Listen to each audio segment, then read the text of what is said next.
Cecilia is a student from Hanford High School, where I teach now. And she said, Mr. Cordi, I don't think you've heard my story. At 13 years old, she packed up everything from El Salvador.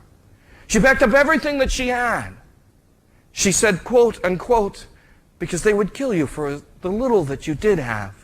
And she packed up and her entire family, and they walked and drove to Mexico.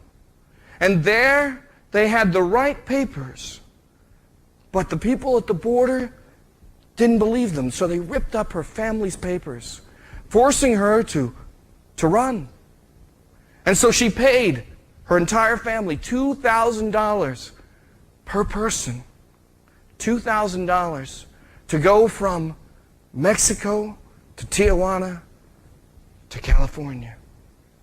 $2,000. And the whole family got together in a barn, and she thought she was the only family. And all the people from the underground looked around, and there was 41 other families with her who had paid that amount of money.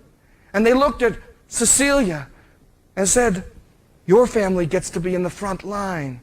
And she said, oh, I get to see America first. I get to see America first.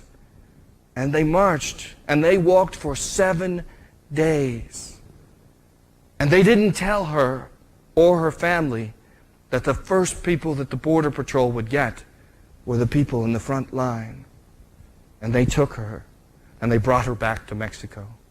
And when she got to Mexico, her family said, even if we don't have the money, we're going to have to walk again.